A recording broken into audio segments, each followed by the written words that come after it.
अस्सलाम वालेकुम। साया डिजिटल के साथ मैं हूं हमीद सुमरो और मैं आज एक मरतबा फिर खुश हूं क्योंकि हमारे एक ऐसे दोस्त जिनको मैं काफ़ी दिनों से कह रहा था कि हमें टाइम दें।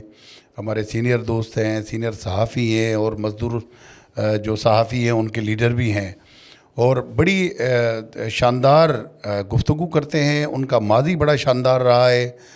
सिंध के हुक्मरानों को बहुत करीब से देख चुके हैं, सियासतदानों को, और लेकिन फ़कीरी तबीयत के मालिक। और मैं एक चीज़ फ़ख्र से कह सकता हूँ कि ये जो जिसका अभी मैं नाम लूँगा सहाफ़ी हैं, हमारे सीनियर सहाफ़ी, ये उन सहाफ़ियों की फ़हरिस्त में शामिल हैं जिन्होंने कभी भी सहाफ़त को कमाई का ज़रिया नहीं बनाया।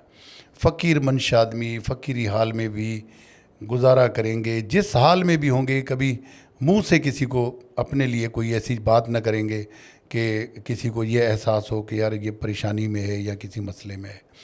तो ऐसा कलम का मज़दूर और बोलने में, बात करने में भी दबंग मामा अकबर जाफरी आज हमारे मेहमान हैं। मामा, वेलकम करता हूँ मैं आपको। बड़ी मुझे खुशी हुई क्योंकि यकीन करेंगे आप जैसे दोस्तों को देख के जो है ना, ईमानदारी और दयानतदारी जितनी भी सहाफ़त में हमने देखी है, अब वो बिल्कुल सामने नज़र आती है कि यार ये बंदा अगर चाहता तो आज करोड़पति होता और बड़ी बड़ी गाड़ियों में घूमता, लेकिन फ़कीर मंशी फ़कीरी तबीयत जो है उसकी वजह से आपने कभी भी सहाफ़त को अपने कमाई का ज़रिया नहीं बनाया। अब मैं वेलकम करता हूँ और अब हम मामा शुरू करेंगे। सबसे पहले जो हमारा और ख़ास तौर आपका जो सहाफ़ती सफ़र है उससे शुरू करेंगे। आपने खैरपुर के शहर रानीपुर से जो है अपनी सहाफ़त का तकरीबन 85 में जो है आगाज़ किया। तो ये सफ़र उस वक्त कैसा था? उस वक्त सहाफ़त कैसी थी? प्रिंट मीडिया का दौर कैसा था? थोड़ा सा मैं इस बारे में जानना चाहूँगा, अपना तारुफ भी करवा दें। हमीद सुमरो साहब, आपकी बड़ी मेहरबानी कि आपने आज मुझे मौका दिया। मैं अपना थोड़ा सा तारुफ बताऊं कि मेरा वालिद साहब ग़ुलाम मोहम्मद जाफ़री था, जो नवाए वक्त और हिलाल पाकिस्तान में रिपोर्टर थे रानीपुर से, और उसको तकरीबन 40-45 साल हो गए थे। तो मुझे स्कूल से जब मैं वापस आता था तो उनकी ख़बरें वगैरह मैं लिखता था, और वो फिर उस ज़माने में ये फैक्स और ये मोबाइल सिस्टम नहीं था। और जब हम वाले साहब जब ख़बरें लिखवाते थे कराची इदारे में, तो 2-2 घंटे इंतज़ार करना पड़ता था जब लाइन मिले। उसके बाद फिर ये होता था कि मैं उनकी ख़बरें लिख कर लिफाफा बना के रेलवे स्टेशन होती थी रानीपुर में, वहाँ देकर आता था, बुक करा लेता था। दूसरे दिन लिफाफा यहाँ इदारे में पहुँच जाता था और वो ख़बरें लगती थी। मुझे बड़ा वो होता था जब खबरें खुशी होती थी और जब मेरी ख़बरें लिखी हुई लगती थी। उसके बाद फिर मैंने वहाँ से खुद फिर 85 में मैंने एक अखबार ज्वाइन किया रानीपुर से। उसके बाद एक अखबार आया, उसका मैं सिंध का जो बड़ा अखबार था उसका मैं डिस्ट्रिक्ट रिपोर्टर खैरपुर का रहा।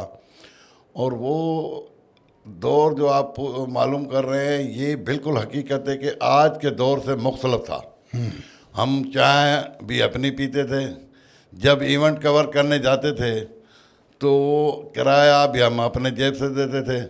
और आज तो रंगीली सहाफ़त है।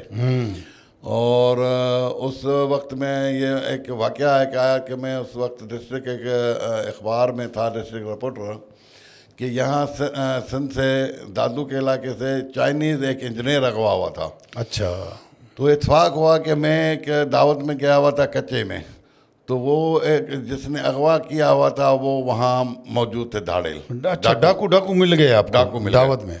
तो वो फिर मैं बड़ा वो हुआ। उस ज़माने में ये अपना कैमरे या ये वो कुछ था नहीं, लेकिन मैं उसके साथ बैठ गया और चादर बिछी हुई थी, वहाँ उनके खाने पीने के सामान पड़ा हुआ था, क्योंकि हम सुबह सवेरे पहुँचे थे तो वो अभी तक सामान उन्होंने उठाया नहीं था, असला वगैरह। खैर उनको मैंने रिक्वेस्ट की, वो हमारे साथ बैठ गए। उसका नाम था माशूक चांडियो। माशूक चांडियो वो था, उन्होंने इंटरव्यू देते हुए ये इंकशाफ किया कि वो वाइस चेयरमैन रहा था अल-ज़ुल्फ़िकार तंजीम का। अच्छा, मतलब सियासी वर्कर भी था किसी हवाले से, जो बाद उन्होंने में। कहा कि जी मैं वडेरों और पुलिस के जो आज़ार और उनके जुल्म, हाँ, मजालिम से मतलब डाकू तंग बना। आके जो है मैंने ये असला जो है मैंने अपने हाथों उठाया है, ताकि मैं इंसाफ आवाम को खुद को इसके ज़रिए दिलाऊं। खैर उसके बाद वो तकरीबन साल सवा के बाद जो इंटरव्यू के बाद वो मारा गया, और उसके मारने की भी बड़ी एक वो थी। बहरहाल वो मुकाबले में मारा गया।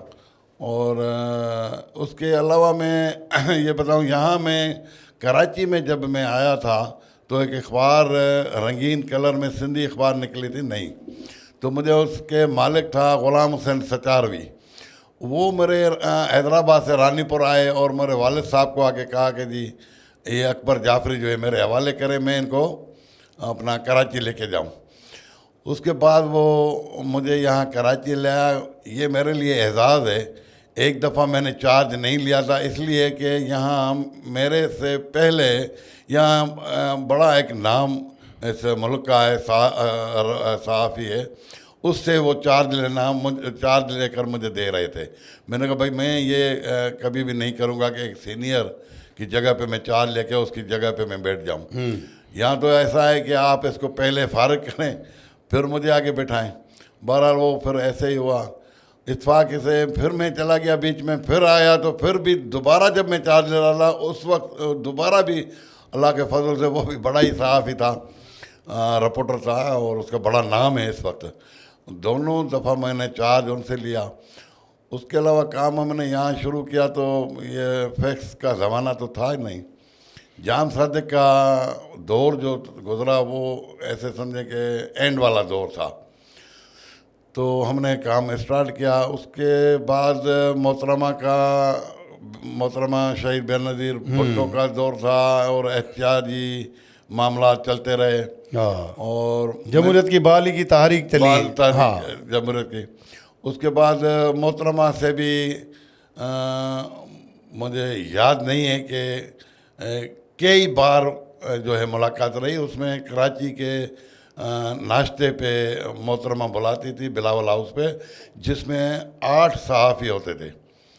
8वें में मैं भी शामिल होता था। वाह। और मोहतरमा मशवरे लेती थी कि आया मैं एहतियाजी तहरीक जो है कहाँ से शुरू करूँ और कैसे करूँ। ये बेनज़ीर भुट्टो की शख्सियत में बड़ी बात थी कि वो सहाफ़ियों को ऑन बोर्ड रखती थी। बिल्कुल। उसके बाद रेलवे के ज़रिए करूँ, बाय रोड करूँ, फिर मुख्तलफ मशवरे आए और मशवरा लिया, और उन्होंने सहाफ़ियों के मशवरे पे ही बाय रोड जो है एहतियाजी तहरीक शुरू की। हाँ, इस्लामाबाद में लॉन्ग मार्च शुरू किया। हाँ। अच्छा, उसके बाद भी मुख्तलफ वक्तों पे मोहतरमा से हमारी गपशप रही। उसके बाद फिर शादी हुई। शादी के बाद फिर आसिफ अली जरदारी के साथ भी हमारी काफ़ी दफ़ा जो है मुलाकातें रही। ऐसे जब वो जेल में थे, जेल के ज़माने में उनकी ट्रायल होता था अपना जेल में, तो हम सुबह सवेरे घर से तकरीबन 6:30-7 बजे निकलना होता था और 8-8:30 बजे हम जेल होते थे। अच्छा। और वहाँ भी जैसे आपकी हाज़िरी हो। हाँ, हमारी हाज़िरी जैसे आपकी हाज़िरी हो। वो बिल्कुल आसिफ अली ज़रदारी हमें बाय नेम हमें उस ज़माने में पहचानते थे। लेकिन किसी अब मुलाकात एक दफ़ा हुई थी मेरी बिलावल हाउस के पास, तो उन्होंने खैर खैरियत मालूम किया। जाम सादिक वाला जो दौर रहा है हमें सुमरो साहब में ये बताऊं कि वो एक आला किस्म का सखी था। अच्छा। बिल्कुल। ये तो कहते हैं कि डिक्टेटर था, जालिम था, पीपल्स पार्टी वाले तो उसको मानते नहीं है। आला किस्म का सखी था। मैं एक वाक़या एक मुझे याद आ रहा है कि मैं इत्फाक हुआ सखर में गया, तो मैंने कहा कि यहाँ दोस्त हैं हमारे साहब, उनसे मुलाकात करते हुए जाऊँ। तो मरहूम शबीर भुट्टो बेदार जो शबीर बेदार भुट्टो सखर का बड़ा नाम था। वो उनके पास में गया तो उन्होंने कहा यार वो वज़ीर आला आ रहा है, उनकी ब्रीफिंग है, तो आप भी चलें तो एक गपशप करें। मैंने कहा चलें। वहाँ जब पंचर उस वक्त यहाँ बड़ा एक मसला उठा हुआ था बिहारी और बंगालियों के आबादकारी की। बिल्कुल, बिहारियों की आबादकारी के हवाले से एक तहरीक चली थी, तहरीक चली थी। सही। तो उन्होंने जाम सादिक से सवाल किया, तो जाम सादिक ने कहा कि भाई और कुछ इसको छोड़ें। फिर बाद में सहाफ़ी ने फिर इसको आगे किया, अपने शबीर बेदार को। शबीर बेदार ने ये सवाल किया तो जाम सादिक ने उसको गाली दी, नज़दीक के गाली दी। तो शबीर खामोश हो गया, कह रहा आप नाराज़ हो गए। शबीर ने कहा नहीं, चले गए। इत्फाक से दोबारा सखर जब दौरे पे पहुंचे अपना जाम सादिक अली, अच्छा, तो देखा तो कहा कि वो सहाफ़ी नहीं है, रिपोर्टर नहीं है, नाराज़ है, उसको बुलाएं। तो एसडीएम लेने गया, एसडीएम उसको ले आया राज़ी करके। और जाम सादिक अली ने कहा कि जनाब आप मेरे से नाराज़ हो गए हैं। उन्होंने कहा नहीं मैं नाराज़ नहीं हुआ। जी नहीं, नाराज़ हुए थे, मैंने आपको क्या कहा था। तो वो शर्माने लगे अपना सहाफ़ी। लेकिन जाम सादिक अली ऐसा नर मुजाहिद था कि उसने कहा कि मुझे जो मैंने कहा था वो मुझे जवाबन बताओ। अच्छा, उसने जवाबन इसको गाली बताई, सुनाई। अच्छा अच्छा अच्छा अच्छा कि आपने यूं कहा था, अभी मना वजीर आला के को गाली दी। उसने कहा कि अब खुश हो, अच्छा, और क्या चाहिए। इतनी बर्दाश्त थी कि उसको बोला कि मुझे गाली दो। बिल्कुल, गाली उसने सुनी। बिल्कुल। उसके बाद फिर नवाजा उसको दिया, प्लाट शिलाट अपना। हाँ, लेकिन अखबारी दुनिया और आज के दौर में बड़ा फ़र्क है। अखबार का ये था कि सोच समझ के ख़बर जाती थी। अब जो है जैसे ख़बर आती है सिर्फ क्या करना चाहिए कि मेरी आगे मतलब पहली वो हो कि खबर भले ब्रेकिंग के चक्कर में पड़ जाते हैं सब, तो तस्दीक भी कम होती है। बस फिलहाल डंडे मार दो, डब्बे घुमा दो, बिल्कुल। फिर जो है वो देखा जाएगा, गलत निकली तो माजरत कर लेंगे। गलत माजरत कर लेंगे, लेकिन अच्छा। माजरत भी वो चैनल पे चलती नहीं है, ज़ाती तौर पे माजरत हो जाती है। चैनल पे तो नहीं है तरजीह का सिस्टम। हाँ मामा, कराची की सहाफ़त और वहाँ रानीपुर वाली सहाफ़त, खैरपुर वाली, उसमें क्या फ़र्क उस वक्त महसूस किया आपने? सर बहुत फ़र्क है। अच्छा, असल में देखें कि ये शहर के हिसाब से एक गांव था, वहाँ मतलब शहर सिटी था, वहाँ न्यूज़ का मिलना बड़ा आसान था। उस दौर में छोटा सा हल्का जो खबर तलाश करना मिल जाती थी। लेकिन यहाँ कराची शहर जो था उस वक्त ये डिजिटल चीज़ें, कम्युनिकेशन के नहीं थे। हाँ, उस वक्त खबर को हाथ करना एक बड़ा मसला था। अच्छा, और खबर भी मेहनत करनी पड़ती, घूमना पड़ता था। मैं आपको बताऊं कि हमारे दोस्त अरबाब चांडियो, हम शाहीन कॉम्प्लेक्स से नर्सरी तक पैदल आते थे रात में ड्यूटी करके। अच्छा अच्छा अच्छा, पैदल आते थे। यहाँ आके बस में आके हम बैठे थे और पूरा दिन हम पैदल चलते थे। उस वक्त पैदल क्या, मैं तो आज भी पैदल हूँ।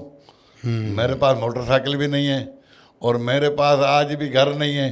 किराए के मकान में आपको, हाँ वही, इसीलिए मैंने कहा मैं किराए के मकान में हूँ। अल्लाह का शुक्र है, मैं रब से शुक्र अदा करता हूँ कि इज़्ज़त से वक्त गुजर रहा है। और आपको भी इल्तमास है कि मेरे लिए दुआ करें कि आगे भी मेरा वक्त ऐसे ही इज़्ज़त अल्लाह पाक गुजारेगा। मामा ये मुझे बताएं कि आप सहाफ़ती तंजीमों में भी रहे, आज भी आप Pakistan Federal Union of journalist के जो है वो सीनियर नायब सदर हैं, सेक्रेटरी जनरल भी आप रहे। तो ये जो सहाफ़ियों की 50 के करीब बड़ी बड़ी तंजीमें और PFUG के भी कोई 8-10 ग्रुप, मतलब मुअस्सर आवाज़ नहीं उठती, सब अपनी अपनी अलग अलग दुकानें खोल के बैठे हुए हैं, दूसरे अल्फाज में ये कहना चाहिए। तो ये आप इस पूरी पॉलिटिक्स में इन रहे हैं, आप इस हवाले से क्या कहेंगे? क्या ये एक नहीं हो सकते? देखें अमित साहब, ये एक लंबा बहस है, लेकिन मैं ये आपको अर्ज़ करूं कि मैं कराची यूनियन ऑफ जर्नलिस्ट का कई बार ओहदेदार रहा हूं। मैं पिछली बार Pakistan Federal Union of Journalist का बिना मुकाबले पाकिस्तान में सेक्रेटरी, असिस्टेंट सेक्रेटरी बना। इस वक्त जो है मैं Pakistan Federal Union of Journalist का सीनियर नायब सदर हूँ। उसके अलावा मैं कराची प्रेस क्लब के इलेक्शन में एक बार जो है इलेक्शन लड़ा था, हार गया। लेकिन ये जो ग्रुप बंदी का मामला है, मफादात हैं, हकीकत जो बात है मफादात हैं। और पहले ग्रुप था एक बरना का ग्रुप होता था, मिनाज मरहूम बरना का, मिनाज बरना, और एक दस्तूरी जो जिनको हेड जो है जमात इस्लामी की सोच के यही होते थे। सही। उसके बाद जब MQM जब इन हुई और सहाफ़ी की तरफ तवज्जो दिया तो वो सिस्टम थोड़ा सा बड़ा एक काम करता गया और सहाफ़ी के अंदर जो है वो ग्रुप बंदियाँ ऐसे होती गई। लेकिन इस वक्त भी जो इंटरनेशनल हमारी यूनियन है वो आज भी जो है वहाँ रजिस्टर जो है Pakistan Federal Union of journalist, जिसका मैं सीनियर नायब सदर हूँ, वहाँ रजिस्टर है, वो रिकग्नाइज की जाती है दुनिया भर में। बाकी कोई नहीं है यूनियन हमारे। सही सही, ठीक है ना। हमारा ऑस्ट्रेलिया में जो है वो सदर खातून है अंग्रेज़।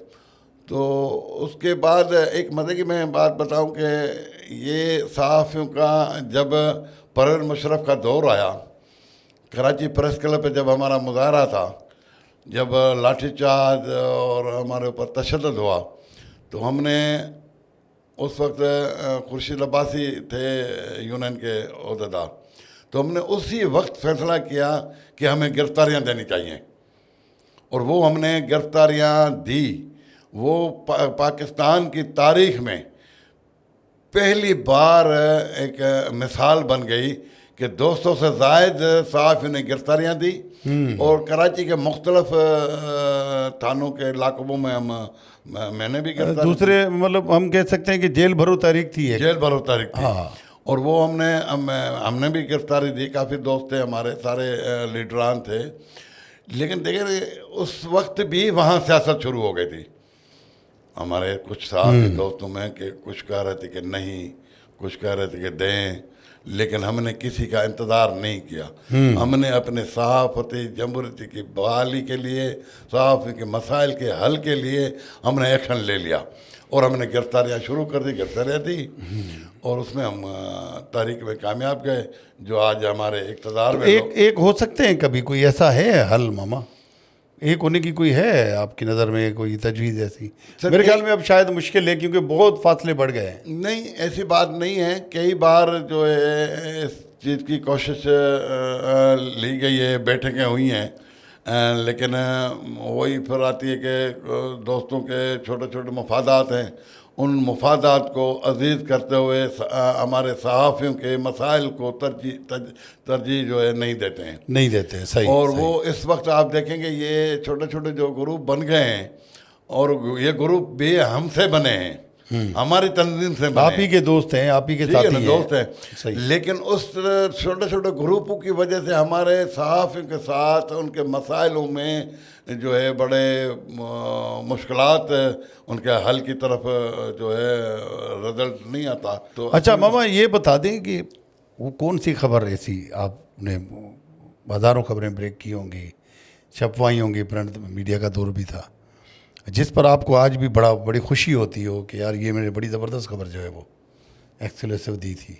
देखिए अमित भाई, बात यह है कि उस वक्त हमारे पास, जब मैं रानीपुर शहर में काम करता था या खैरपुर डिस्ट्रिक्ट में, तो उस वक्त डाकुओं का राज था और रोज़ाना के बुनियाद पे मस्जिदों से नमाज का इंतज़ार करते थे, बाहर पढ़ने वालों को भी उठा कर ले जाते थे। हाँ, बिल्कुल। तो हमें खबर जब मिल जाती थी तो वो खबर हमारी बड़ी फ्लैश होती थी, लीड होती थी, सुपर लीड होती थी। तो उसके बाद यहाँ मैंने तो सबसे बड़ा इवेंट जो है कवर किया अपना 12 मई वाला, 2007 में, भयानक एक भयानक। हाँ। तो वो मैं इत्फाक से उस रात को मैं अपना डिफेंस में रहा था एक दोस्त के पास। सुबह सवेरे जब मैं वहाँ से निकला तो सारे ये इशारा फैसल वगैरह ये सब सील थे और फिर वहाँ मोटरसाइकिल हमने छोड़ी एक पेट्रोल पंप पे, पैदल वहाँ से हम निकलते निकलते आके बलोच कॉलोनी पे हमारा दफ्तर था, वहाँ जब मैं पहुँचा सन टीवी का। सन टीवी का, जब मैं वहाँ पहुँचे तो वहाँ अपना सिस्टम आधे घंटे के बाद फायरिंग शुरू हो गई। मेरे आंखों के सामने जीपों में से, गाड़ियों में से, ब्रिज के ऊपर जो है दहशतगर्द जो थे वो नारे लग रहे थे, झंडे उनके हाथ में नारे थे, अपनी फायरिंग भी कर रहे थे। फायरिंग लाइव डायरेक्ट फायरिंग, मेरे टांगों से, पाँव से, बाजू से गोलियां से आवाज़ें करते जा रही थी। अल्लाह ने जिंदगी दी। वो छत के ऊपर से हमारे छोटे भाई अब्दुल सलाम ने भी फुटेज बनाई मैं थी। वही उसी पे आ रहा उसी पे आ था। रहे उसके थे। बाद जब हम ये रिकॉर्डिंग में करा रहा था तो वहाँ एक सिक्योरिटी गार्ड था, उन्होंने मुझे आवाज़ दिया कि साईं आप इधर आए, मैं आपको ताला खोल के दे रहा हूँ छत का, तो आप जो है कैमरामैन को छत पे ले जाएं। तो मैं चला गया। जब छत पे हमने रिकॉर्डिंग की तो रिकॉर्डिंग कर रहे थे। अच्छा, वो रिकॉर्डिंग ऐसी हुई कि बस क्या बताऊँ, मिसाल बन गई, एक तारीखी एविडेंस बन गया। तारीखी बन गई। हाँ। उसके बाद जब मैं वो दीवार पर रख के कैमरा और वो शूट कर रहा था तो किसी की नज़र पड़ गई दहशतगर्द की, उन्होंने पूरा हमें बिल्डिंग की पूरा फायर आपकी तरफ, बिल्डिंग की तरफ पूरा बस्ट मारा। तो मैंने अपने दोस्त को कहा कि भाई नीचे हो जाओ, काफ़ी हो गया काम। उन्होंने कहा नहीं मामा अभी थोड़ा सा रिकॉर्डिंग बाकी है। और मैंने कहा भाई उनको पता लग गया कि हम इस बिल्डिंग में और चैनल है तो फिर मसला हो जाएगा। खैर मैंने रिकॉर्डिंग की, वो बड़ी हमारा रिकॉर्डिंग, उसके बाद पूरे तमाम चैनलों ने हमारी आपके फुटेजेस चले। फुटेजेस हाँ, चले। सन टीवी के फुटेजेस चले। ठीक है सर। उसके बाद मैंने मेरे फोटेज तारीख ये हुआ कि जब मोहतरमा बेनज़ीर भुट्टो साहबा जब दुबई से वतन वापस आ रही थी तो मेरी शायरा फैसल में टूटी थी। लेकिन बातें प्रेस क्लब पर हर जगह हर गैदरिंग में ये हो रही थी कि भाई नज़दीक नहीं जाना है, कुछ वाक़या होगा, धमकियाँ थी कोई। हाँ, वाक़या होगा। Threat तो थे, हमारे बिल्कुल थे। जहन में यही था कि वाक़या होगा। तो हम दूर दूर थे ना काफिले से। मैं एयरपोर्ट से होता होता हम कवर करते करते बलोच कॉलोनी ब्रिज के नीचे में आके बैठ गया। हम बैठे हुए थे तो एकदम धमाका हुआ, और बस धमाका जैसे हुआ तो अभी हमने होश संभाला ही नहीं, तो ऐसे दूसरा धमाका मतलब पीछे से दूसरा हो गया। तो हमारा जहन तो पहले से ही था कि धमाका होगा। तो मैंने उठाया मोबाइल, अपने दफ्तर को बताया कि मैं वहाँ मौजूद हूँ। इतने में सायरन बजना शुरू हो गए मोबाइल एम्बुलेंस के, और तो मैंने पेपर शेपर देना शुरू किया। इतने में मेरा कैमरामैन था सलमान रिंद, वो सामने देखा कि भागता हुआ आ रहा है, पूरा उसके कपड़े जो थे खून में लहूलुहान थे। तो मैंने कहा भाई ये क्या हो गया? तो उन्होंने कहा मैं सुन नहीं रहा था ना, वो बस ये ऐसे कर रहा था। वो कहा कि मैं हो, और मुझे इशारा दे रहा है कि इस कैमरा में है कुछ, लेकिन मैं समझ नहीं पा रहा था कि है क्या। फिर मैं उसको ले गया ऊपर दफ्तर में। दफ्तर जब ले गया तो वहाँ से हमने जो डीवी निकाली उसको जो चलाया, तो जब ब्लास्ट हो रहा है, धमाका हो रहा है, तो इसका कैमरा जो थी उस वक्त ऑन था रिकॉर्डिंग में। वो भी फुटेज जो है मेरे को यहाँ काफ़ी चैनल वाले दोस्तों ने मेरे जो आज तक भी चलते हैं वो सन टीवी के फुटेज है। जबरदस्त। और ये तारीख ये है कि बन गया है कि मामा आप मुझे बताएं कि वो वाकया जिम्मेदार कौन थे? कुछ थोड़ा सा आज इस पर भी हम बात करें, क्योंकि इल्ज़ाम दर इल्ज़ाम की बात हो रही। आपकी नज़र में क्या था, मंजर क्या था? देखें, ये उनको भी पता है, आपको भी इल्म है, इदारों को भी पता है, इदारों को भी पता है। इदारों के अलावा उनके पार्टी कमीशन भी बनी, सब कुछ हुआ, JIT बनी, उनके पार्टी वालों को भी लेकिन पता वही है। वाली बात है कि वर्क हार्ड प्रोग्रेस निल। FIR तक दाखिल नहीं कराई गई। थाने में गए कायम अली शाह वाले, ये सब लीडरशिप गई, लेकिन FIR तक नहीं कटी। उसकी बिल्कुल मुकदमे की वो की नहीं गई। बिलावल पैरवी नहीं हुई। पैरवी नहीं हुई। बिलावल भुट्टो साहब ने तो आज तक कोई बात ही नहीं की है कि उस केस का क्या होगा, क्या होना चाहिए। ये मेरे ख्याल में पीपल्स पार्टी शायद इस वजह से इस केस के पीछे हट गई, क्योंकि वो था ना इफ्तिखार चौधरी का बुक्स जो था, उसके चक्कर में जो है, क्योंकि वो इफ्तिखार चौधरी उस दिन कराची आया था, आकर फिर वापस चला गया शायद। हाँ, देखें, मोहतरमा ने अपनी ज़िंदगी में इंकशाफात करके गई थी। वो अपने कातलों की निशानदेही करके गई थी। अच्छा। और वो आपने देखा कि पीपल्स पार्टी जब इक़्तिदार में आई तो उनको नायब वज़ीर आज़म भी बना दिया, हाँ बिल्कुल, जिनके नाम देकर गई थी वो, देकर गई थी, परवेज इलाही को बनाया डायरी गया। में, डायरी में मौजूद। हाँ बिल्कुल बिल्कुल। ठीक है सर। तो आपने ये देखा, तो ये तो उनको पता है, लेकिन ये पता उनको है कि खामोश क्यों है। मोहम्मद, सिंध के आपने सिंधी चैनल्स में सिंध के ख़ास तौर से मसाइल को बड़ा उजागर किया। आपकी नज़र में सिंध के कौन कौन से बड़े मसाइल हैं जो हल तलब हैं? देखिए, सिंध पूरा मसाइलों से भरा हुआ है, अच्छा। हर लिहाज से, बेरोज़गारी से, पानी के, ज़राअत के, हर अमन अमान के हवाले से देखा जाए मसाइल हल। देखें सुमरो साहब, आप भी इवेंट कवर करते आ रहे हैं माशाल्लाह से, काफ़ी अरसे से मैं हमारी आपके साथ रहा है और फील्ड में साथ ही होते हैं। देखिए, जब हुक्मरान सच्चाई पे आए तो कोई मसला हल जैसा कोई वो नहीं होता ना, सारे मसाइल हल हैं। देखें, आपने पानी का जो इशू हुआ और आज तक पानी का इशू सिंध में है, ज़राअत तबाह होती जा रही है, पानी जो है अपना पूरा जो है नहीं पहुंच पा रहा है ज़मीनों पे, और पानी पीछे से आ नहीं रहा है।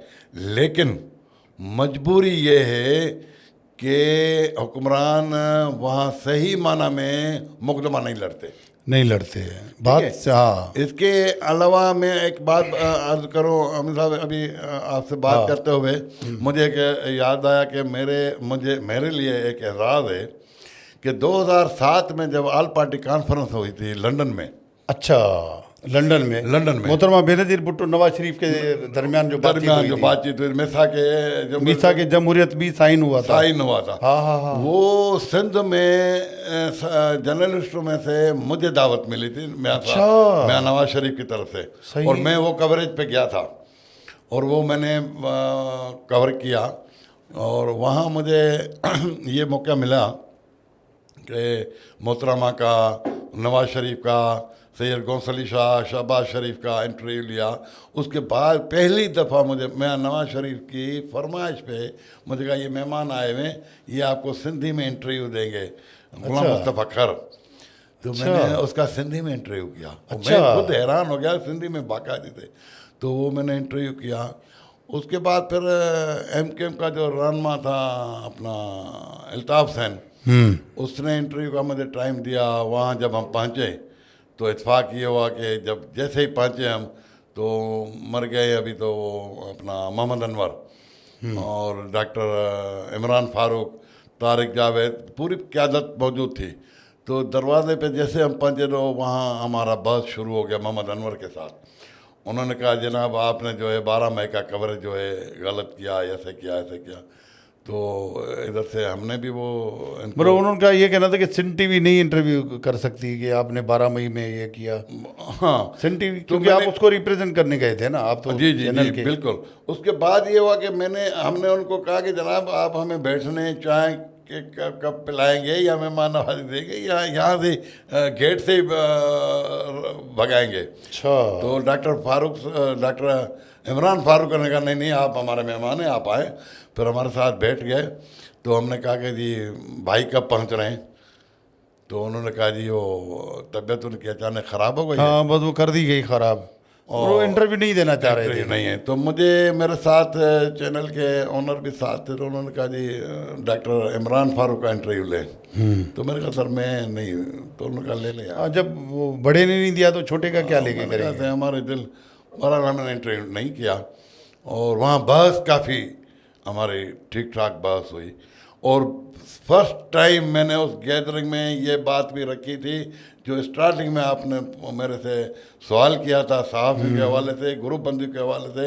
मैंने वहाँ ये एहतियाती तौर पे मैंने बात की थी कि MKM गलत कर रही है सहाफ़ी के मामलात में इन्वॉल्व होकर। कहा कि कैसे, मैंने कहा आपने सलाउद्दीन हैदर को मशीर बनाया है सहाफ़ी को, आपने कुद्दूस मरहूम को जो है MPA बनाया है, ये गलत कर रहे हो सियासत में इन्वॉल्व होकर। तो वो नोटिंग कर रहे थे। उसके बाद ये हुआ कि जब मैं यहाँ कराची प्रेस क्लब आया तो मरहूम कुद्दूस बैठे हुए थे। उन्होंने देखते हुए मुझे कहा कि मेरा काम उतार दिया आपने। मैंने कहा भाई मैंने किसी का काम नहीं उतारा है, मैंने तो एक रेफरेंस दिया है। रेफरेंस। हाँ, उसके बाद MQM ने किसी भी सहाफ़ी को MNA MPA नहीं बनाया। MPA नहीं बनाया, सेनेटर नहीं बनाया। अच्छा मामा, कराची का दौर, ख़ास तौर पे वो दौर जब लाशें गिरती थी, अमन अमान के मसाइल थे, उस दौर को भी आपने कवर किया। तो उस दौर की क्या यादें हैं? किस तरह के प्रेशर आते थे, ख़बर नहीं चलानी और एज इट इज़ जैसे हम बना के भेजते हैं उसी को छापना है, इस पर क्या कहेंगे? देखिए बात यह है कि उस ज़माने में दहशतगर्दी के उरूज पे थी कराची में, और जब हम यहाँ से घर से निकलते थे और हमें ये यकीन नहीं होता था कि हम घर वापस भी जा पाएंगे या नहीं। अच्छा, जिंदा वापस जाएंगे नहीं जाएंगे? और कई बार हमारे साथ मामलात पेश आए, और रात में सहाफ़ी के साथ गैदरिंग करते थे नसीरुल्लाह बाबर गेस्ट हाउस में। अच्छा, वो पूरी ब्रीफिंग देते थे और कराची ऑपरेशन 92 वाला, वो एडवांस में हाल हवाल देते थे। और कल हम क्या करने जा रहे हैं, कल क्या करने जा रहे हैं। सबसे बड़ी बात ये कि वहाँ मरकज़ी क़यादत मौजूद होती थी MQM की। अच्छा, ऑपरेशन MQM के ख़िलाफ़ MQM की मरकज़ी क़यादत वहाँ मौजूद होती थी। कौन कौन? मिसालन मरहूम इश्ताक अज़हर होते थे, क्या गजर, सही थे। इस लेवल के लोग वहाँ नसीरुल्लाह बाबर के साथ गेस्ट हाउस में मौजूद होते थे। ये तो हमने अपने आँखों से देखा ना, हम तो जाते थे, हमें बुलाते थे अपना बातचीत करने के हवाले से, या इंफॉर्मेशन देने के लिए, या इंफॉर्मेशन मतलब गपशप के लिए हमें बुलाते थे। तो ये तो हमने खुद देखा कि एक तरफ ऑपरेशन हो रहा है, एक तरफ ये हो रहा है। और फिर आप बहरहाल वो सिंधी में कहते हैं कि अपना जो बला हिकिड़ी हूंदी आहे सांप, वो हूंदी आहे ॿ मुंहीं। हाँ, दो मुंह वाले सांप जो होता है ना, बला होती है। हाँ, तो यहाँ हमारे पास मिसाल ज़्यादा यही दी जाती है कि MQM दो मुंह वाली वो है।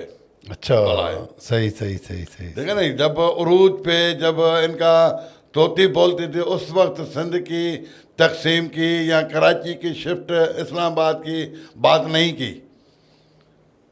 मरहूम पीर पगारा को आपने कवर किया, के बारे में क्या कहेंगे? एक दफ़ा में हम 88 के इलेक्शन में हम साथ थे काफ़िले में, पीसा पगारा के साथ काफ़ी जर्नलिस्ट भी थे।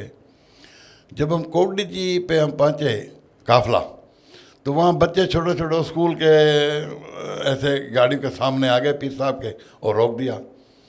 पीर साहब ने, जो लोग उतर आए, पीर साहब ने लोगों को कहा आप अपने अपने गाड़ी में बैठो। लोग चले गए। उसके बाद बच्चों को पूछा कि हाँ भाई क्या आप GA भुट्टो का नारा लगाएं, तो हम हटेंगे, नहीं तो नहीं हटेंगे।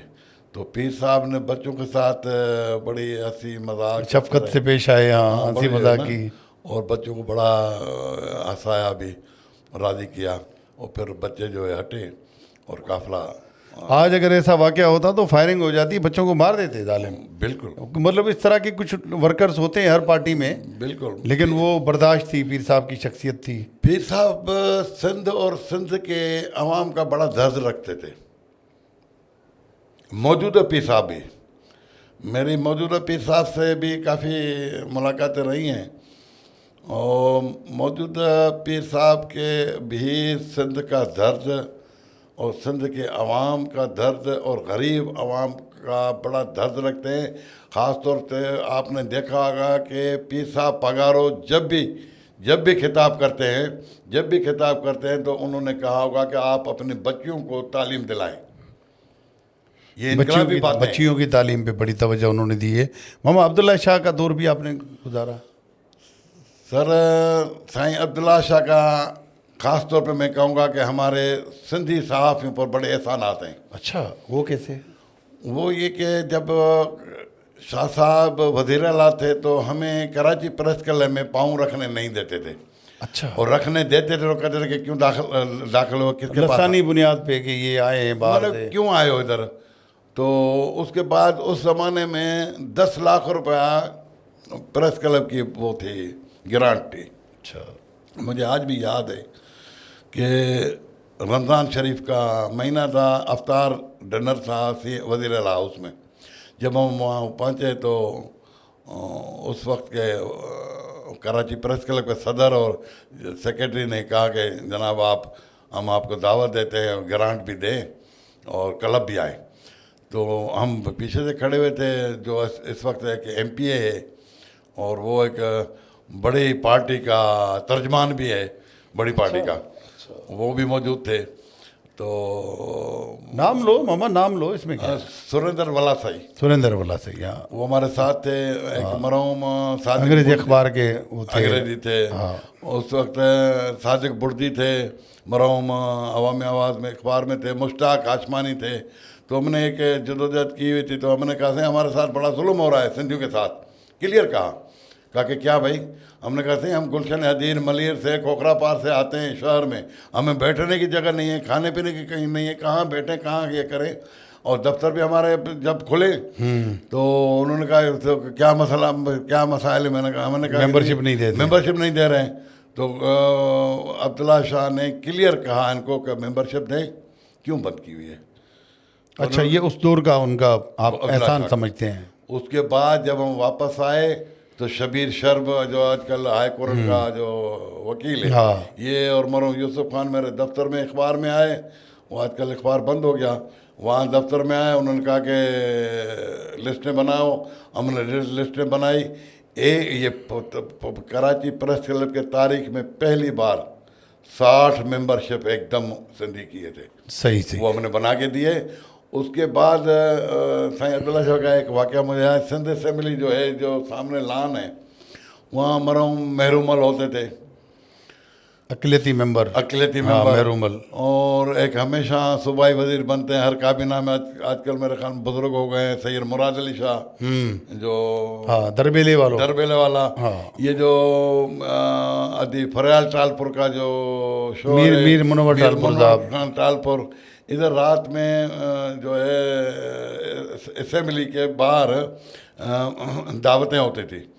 तो एक दफ़ा दावत में हम भी पहुँचे तो सब ने जो है फरमाइशों पे गज़ल महफिल हुई, गज़ल पेश की और साईं अब्दुल्ला शाह मरहूम ने भी गज़ल अपना सुनाई। अच्छा। और साईं मुराद अली शाह ने भी सुनाई, और महरूमल ने भी, मीर मुनव्वर टालपुर ने भी, इन्होंने भी गज़ल सुनाई। मतलब सबको ज़ौक़ था, सब ने अपने अपने हिसाब से, लेकिन जैसी जैसी आवाज़ थी सुनाई। हाँ, आवाज़ की सबसे टॉप की आवाज़ जो थी वो सैयद मुराद अली शाह की, मुराद अली शाह दरबेलो वाला। क्योंकि मुझे कमाल की आवाज़। मामा उसकी उनकी ड्रेसिंग हाँ, और उनकी मौसीकी से लगाओ, हाँ बिल्कुल, क्या बात है। अब नज़र ने साथ छोड़ दिया, वरना साईं वाकई बिल्कुल एक बड़ी ज़बरदस्त शख्सियत के मालिक हैं। अच्छा मामा, साईं कायम अली शाह को कैसा पाया आपने? उसके साथ भी बड़ा आपके खैरपुर के भी हैं। जैसे मैंने पहले आपको कहा कि यहाँ सादिक अली बड़े सखी थे। शाह साहब वैसे तो मेलो मेलाप के हंसने के जवाब ही नहीं है कोई, लेकिन कलम का कंजूस, हाँ ना, किसी को फ़ायदा नहीं पहुंचाया, सवाल ही पैदा नहीं है। अच्छा। जब MPA जहाँ मिनिस्टर इनके पास फाइलें लेके जाते थे तो उस वक्त एक कागज़ पे सिग्नेचर कर लेते थे, तो वो कहते सर ये भी काम है, करें इसको रख दो फिर बाद में देखेंगे। उनकी दिल ही नहीं कहती थी कि काम करूं मैं। अच्छा, रेफरेंस तो उनका भी चल रहा है, हाई कोर्ट से ज़मानत पे हैं। लेकिन अभी भी आपको गैदरिंग में कहीं मिलेंगे तो आपको कहेंगे कि सुमरो साहब दुआ करो फिर दोबारा मैं वज़ीर आला दोबारा बनूं, अभी भी हसरत बाकी है। बिल्कुल, वो कहते हैं दोबारा मैं बनूं, दुआ करें। अच्छा, मौजूदा वज़ीर आला साहब हमारे साईं मुराद अली शाह साहब नो डाउट के बड़े अच्छी ग्रिप रखते हैं एडमिनिस्ट्रेशन पे, अपने मुख्तलिफ सिंध के इशूज़ पर, ख़जाने पर, पानी के मसले पर, हर जगह। तो इनको आपने कैसा पाया है मामा? देखिए, सही मुराद अली शाह से वज़ीर आला बनने से पहले मेरी एक दो मुलाकातें रही हैं। और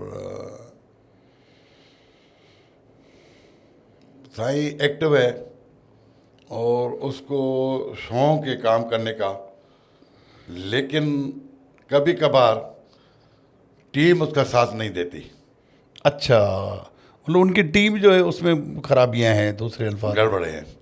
तो शाह साहब, इसमें कोई शक नहीं है कि सिंध में काबिल इंसान है। बिल्कुल, और ईमानदार आदमी है, काम का शौक़ रखता है, सिंध से हमदर्दी है, सिंध के अवाम के साथ हमदर्दियाँ हैं, और दिन रात काम करने का उसको शौक़ भी है। और वो देखा होगा अपने शहर में निकल पड़ते हैं अचानक, किसी को बताए बगैर, मीडिया के बगैर निकलते हैं, प्रोटोकॉल के बगैर निकलते हैं, सादा तकरीबन सादगी। गुजारते हैं। तो हाँ, उसको ये शौक चीज़ है। है काम का। और मेरा ख्याल में इसी तरीके का कोई इसको टीम का हिस्सेदार मिल जाए, जैसे साइन नासिर हुसैन शाह है या शर्जील है। आजकल शर्जील इनाम मेमन भी बुजुर्ग हो गया है, वो भी, उसकी भी सरगर्मी जो है वो माठी हो गई है, पहले बड़ा एक्टिव थे। और बहरहाल शर्जील इनाम में जज्बा है और काम का, और बाकायदे से उसको वो है। लेकिन दायर है ये काम सुमर साहब टीम के से होता है ना, टीम के उससे चल रहा है। पीपल्स पार्टी पहले क्या थी, आज क्या है? क्योंकि वो कहते हैं कि ये तो शायद बीबी की पार्टी नहीं है, ये वसीयत वाली पार्टी है। देखें, हमने तो कवर किया मोहतरमा के कातलों के खिलाफ जब एहतजाजी मुजाहरा किया गया बिलावल हाउस के बाहर, जैलों ने, कारकुनों ने उनको लाठीचार्ज किया गया, उनके ऊपर शेलिंग की गई। आप अब, पहले नहीं होता था ऐसे, बात की जाती थी उनसे, ठीक है ना? सही। मोहतरमा, मैं हल्फिया कहता हूँ, जब मोहतरमा बिलावल हाउस पे आप जाते होंगे, और मोहतरमा कभी कभार मेन गेट पे आ जाती थी। हाँ, और बाहर मेन निकल गेट आते पे थे। जब आती थी तो वो लोग इनको देखने, मिलने के लिए ख्वाहिश रखते थे, जाते थे, तो दरवाज़ा गेट बंद होता था, लोग हाँ, सिक्योरिटी के मसले भी थे। लेकिन मोहतरमा कहते थे इनको छोड़े, आने दें, हाँ, मेरे वर्कर्स को मेरे पास आने दें। ठीक है सही। ना, आने दें। लेकिन आज कहाँ है? आज नहीं है, आज वो पीपल्स पार्टी आपको नहीं है, नजर नहीं बिल्कुल आती। नहीं है, कहीं भी नहीं, किसी में भी नहीं है। यहाँ तो बिलावल भुट्टो जरदारी हमें मजबूर लग रहे हैं, उसमें वो है, लगता है मुझे लगन है। लगन है, हाँ, पब्लिक में रहने का। लेकिन बीच में बैरियर्स हैं जिसकी वजह से वो नहीं है।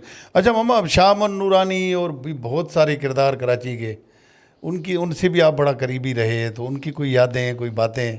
बात ये है कि एक बड़ी वो कहते हैं ना कि पर्दे के पीछे क्या है, हाँ, तो मैं पर्दे में ही बात करूँगा। कि हाँ, इत्फाक एक दिन हुआ कि तारीख मुझे याद नहीं है, कोई ऐसा कोई था, कोई एहतियात था, तो इनके पास मौलवी हजरात आने थे। तो शाह अमन नूरानी के पास। शाह अमन नूरानी सदर के मार्केट में इनका घर है। तो मुझे हाफिज तारिक महमूद, अभी डायरेक्टर न्यूज़ हैं एक चैनल के, उन्होंने कहा कि जनाब आएँ तो चलें, आ रहे हैं, अब लियाकत बलोच आ रहे हैं।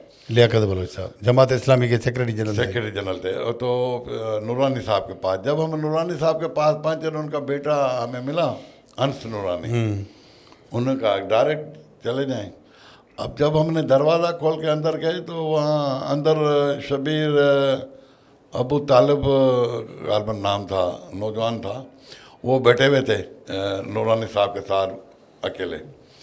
तो हमने तो ऐसे ही दरवाज़ा, जब हम उनके फर्जन ने कहा कि जाएं आप, हमने दरवाज़ा खोल के देते हो तो नूरानी साहब हमारे ऊपर बड़े गर्म हुए कि जनाब अपने घर में भी आदमी जाता है तो दस्तखत दे के, हाँ, दस्तक दे के जाता है। ठीक है ना।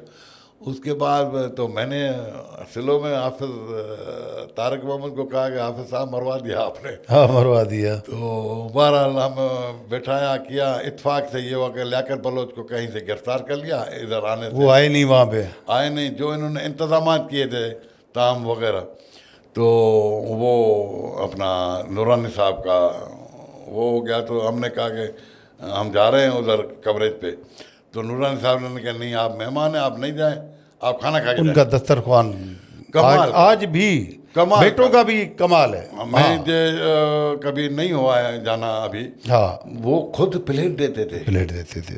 प्लेट देकर नहीं, इस रिवायत को उसके बच्चों ने भी कभी कभार, जब मौलाना फजल रहमान है कोई आता है कबाब तो इनका वाकई है। कबाब जो थे इनके बड़े मशहूर, वो कहते थे कि जनाब ये खाएं बेटा ये खाएं, खुद मतलब वो तारफ कराते थे खाने के ताम के आइटम। बड़ी कदावर शख्सियतें बड़ी कराची में बड़ी रही हैं। और सच्चा खरा। हम्म। उस वक्त भी एमकेएम के खिलाफ बात की, एंड तक की, जब बड़ा कत्लेआम बड़ी तोती बोलते थे एमकेएम की, उस वक्त में ये मुनाफिकत वाली सियासत इनमें नहीं थी। अच्छा, पाकिस्तान में आमरों के दौर भी आए, जमहूरियत भी आई, तो कुछ लोग कहते हैं कि भाई ये जमहूरियत को चलने नहीं दिया गया, इस वजह से बिगाड़ है। आप इस राय से कितने मुतफिक हैं? बात यह है कि मुझे जो याद आ रहा है कि यहाँ हुकूमत ने अपने पीरियड पूरा नहीं किया है, किसी भी हुकूमत ने। किसी ने भी। अब हुए हैं 2-4 अदवार ऐसे आए हैं, जरदारी साहब ने किया, फिर मतलब कमज़ोर, कमज़ोर हुकूमतें। ठीक है ना। तो इस बार भी आप देख रहे हैं कि अपना उतार चढ़ाव चल रहा है। काले बादल फिर भी आज भी इस हुकूमत के ऊपर। हाँ बिल्कुल। तो बहरहाल आसिफ अली जरदारी साहब जो है मशहूर है, अच्छा मुफाहमत के बादशाह, सियासत में अच्छा मल है। मल समझ रहे हैं ना, हाँ, पहलवान खिलाड़ी बड़ा खिलाड़ी है। मला खड़ा नहीं, जो मला खड़ा होता है, हाँ, ये अच्छा खिलाड़ी है मल का सियासत में। वो हर चीज़ को समझते हैं। जो इनके क्लास फेलो दोस्त हैं, वो हमारे दोस्त हैं, कभी कभार मुलाकातें होती रहती हैं, तो वो कहते हैं ये बचपन में भी ऐसे ही थे, शार्प थे, बिल्कुल शार्प थे। तो अच्छा खिलाड़ी है वो, गेम जो है अपने हाथों जाने नहीं दे रहा है, जाने नहीं दे रहा। मामा, कॉम्प्रेस पॉलिटिक्स, आप सिंध टीवी में रहते हुए बशीर खान कुरैशी मरहूम और भी बहुत सारे ऐसे किरदार, हैदर मंजिल के किस्से, कुछ ऐसी बातें या इन शख्सियात के बारे में कुछ कहेंगे? मैं एक दफ़ा साईं जेम्स सैयद से मिलने के लिए हैदर मंजिल पे पहुंचा, नस्तर पार्क के सामने। तो मैं वहाँ पहुँचने के बाद हैरान हो गया था कि लातादाद मुझे पाजामे वाले लोग नज़र आए। अच्छा, मतलब उर्दू स्पीकिंग कम्युनिटी के लोग। पाजामे बाकायदे, वो हमने पहली दफ़ा वहाँ पाजामा देखा। जब कराची में हम आए तो हम तो ये जीन्स की पैंट और सलवार कमीज पाजामे वाला को बुजुर्ग नज़र ही नज़र नहीं आते थे। तो वहाँ हम हैरान हो गए ना। लेकिन साईं जेम्स सैयद गपशप के लिए, गुफ्तगू के लिए, कचहरी के लिए अपने पुराने दोस्तों को बुलाते थे। सही, बैठते थे, गपशप करते थे। तमाम कौम परस्तों से हमारा ताल्लुक़ रहा है, वास्ता रहा है। और गुल मोहम्मद खान जखरानी जो आजकल पीपल्स पार्टी में हैं, उनके साथ भी सफ़र किया है। किसी दौर का कॉम्प्रेस पॉलिटिक्स का बड़ा नाम था, ख़ास तौर पे आपके तालीमी इदारों में। हाँ, जीएसएन का बड़ा नाम था। तो बशीर खान कुरैशी एक दरवेश सिफत का आदमी था, मिलनसार दरवेश। हाँ, लोगों का उसके साथ। रियाज चांडियो भी जहाँ मरहूम कमर भट्टी के साथ भी हमारा अच्छा वो रहा। हाँ, बाड्रा के हमारे गांव के, उससे बड़ा अच्छा दोस्त थे हमारे। तो ऐसे काफ़ी पुराने, अब तो नाम भी ध्यान में नहीं आ रहे हैं, काफ़ी दोस्त। हम ये नाकाम क्यों हुए? सिंध में इनका कोई अवामी पजीरा ही नहीं मिली, वजह क्या है? देखिए, इनके साथ काफ़ी हमारी गपशप होती रही कि आप इक़्तिदार के सियासत पर आ जाएं, इंतखाबात की पॉलिटिक्स। लेकिन ये इनका नहीं हो। मैं एक मज़े की बात बताऊं कि जब ऑल पार्टी कॉन्फ्रेंस हो रही थी लंदन में, तो उस वक्त यहाँ डॉक्टर कादर मंगसी और बशीर खान कुरैशी को भी दावतनामा देना था। तो सरदार रहीम जो मुस्लिम लीग नवाज ग्रुप के उस वक्त एडिशनल सेक्रेटरी जनरल थे मरकज़ी, तो उन्होंने मुझे कहा यार उनके पास जाना है, बशीर खान के पास, उससे टाइम लेके दे और चलें साथ। मैंने कहा चलते हैं। मैंने उनसे टाइम लिया। जब हम गए तो दावतनामा जब दिया हमने उनके घर पे जाके, तो बशीर खान कुरैशी ने कहा कि मैं आप आए हैं, आपके लिए एहतराम है, इज़्ज़त है, मैं कोशिश करूंगा कि कोई और पार्टी के जाने से वहाँ कोई नुमाइंदा भेजूँ वहाँ, लेकिन मेरा तो शनासी कार्ड ही नहीं बना हुआ है। अच्छा, तो पासपोर्ट तो दूर की बात है। तो ये बड़ा इंकशाफ आप कर रहे हैं कि उनका शनासी कार्ड ही नहीं बना हुआ खुद था। कहा कि मेरा तो शनासी कार्ड नहीं है।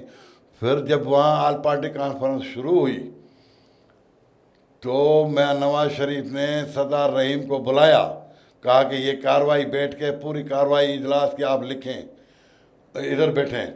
तो उधर नाम लिखा हुआ था कुर्सी पे बशीर खान कुरैशी। सरदार रहीम ने कहा कि सर मैं इस कुर्सी पे नहीं बैठ सकता, इसलिए कि एहतरामन मैं ये हमारे बहुत वो है, ये नहीं कि नहीं आए तो आप बैठ जाएं। उन्होंने कहा नहीं।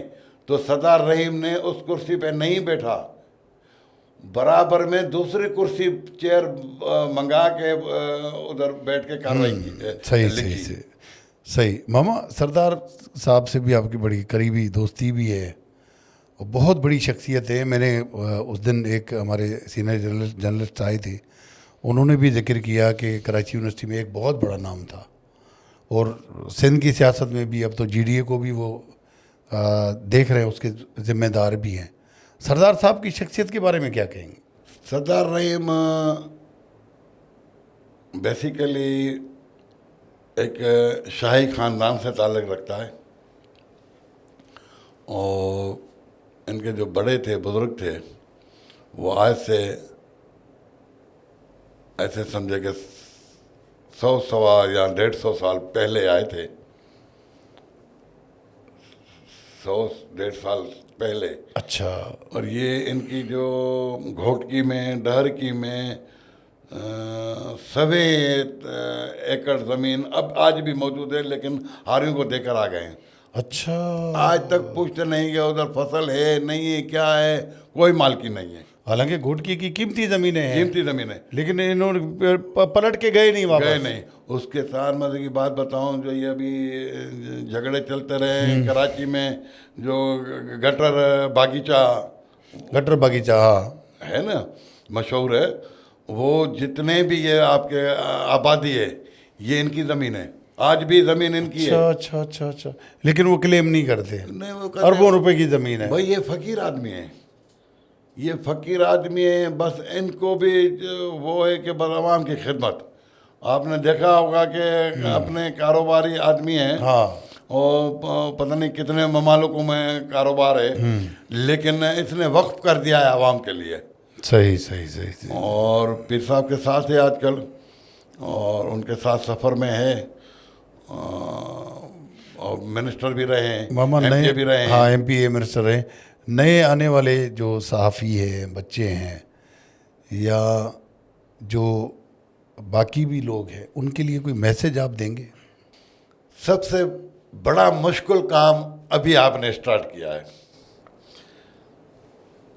आजकल के दौर में किसी को नसीहत करना, उसको सही रास्ता, सही राह दिखाना बड़ा मुश्किल काम है। देखें, मैं आप हम जो उस दौर के हैं जब हमारे 5 रुपए जेब में होते थे, लेकिन ड्यूटी पे जाते थे। यही है ना सर। लेकिन आजकल आप देखें कि सुबह निकलते ही हमारे दोस्त जो हैं, वो पहले आंख जो है वो पराई किसी जेब पे रखते हैं। हाँ, उनकी नज़र होती है, बिल्कुल नज़र होती है, किसकी जेब में कितने पड़े हैं, मैं निकालूं। तो इनको क्या नसीहत। और आजकल जो सिस्टम आपने देखा, कुछ दिन पहले भी जाली साहब ही पकड़े, कमर्शियलिज्म आ गया, ज़्यादा कमाई के जो है वो तरीके ज़्यादा निकल आए। आप उस दिन भी मैंने आपसे जब गपशप हो रही थी, आपने भी कहा कि अब तो आप हमें मार्केट में जो है दोस्तों के पास साफ ही कहलवाना भी शर्म आती है। कई जगह पे बिल्कुल होता है, तो क्योंकि सहाफती लिबादा ओढ़े हुए ऐसे 2 नंबर लोग भी आ गए हैं, बात यह है जिनकी कि वजह शोभा बदनाम है। देखें सर, और फिर हुआ भी तो जुल्म है ना। जो स्पेन के चप्पलों में दोस्त थे, आज वो अरबों रुपए के मिल्कियतों का मालिक बन चुके हैं।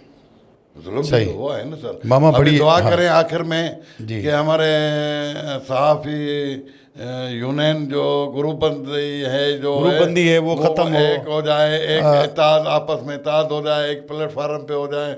और जैसे कि जो मुश्किलात वक्त है, इससे भी आज से भी आगे जो है बड़े मुश्किल वक्त आना है, जो हमारे सहाफ़ी के हवाले से दोस्तों हमें उसकी तैयारी करनी पड़ेगी। उनकी तैयारी के लिए ये सबसे अहम काम है कि आपस में इत्तेहाद कायम करें। जी, सबसे अहम काम मामा का ये मैसेज है कि आपस में इत्तेहाद कायम करें, सहाफ़ती तंजीमें ख़ास तौर पे एक प्लेटफार्म पे आ जाएं, ताकि जो जेन्युइन प्रॉब्लम्स हैं, जो मसले मसाइल हैं, जो इस शोबे को मुख्तलिफ़ हुकूमतों की तरफ से नज़रअंदाज किया गया है, कम से कम हम अपनी इम्पोर्टेंस जो है वो बढ़ाएं। और इस शोबे में 2 नंबर लोग जो दाखिल हो चुके हैं या दाखिल होने की प्लानिंग कर रहे हैं, कम से कम उनको रोकने के लिए भी कोई ऐसी कानून साजी या कोशिशें होनी चाहिए जिससे ये शोबा जो है, इसका जो तकद्दुस है वो बरकरार रह सके।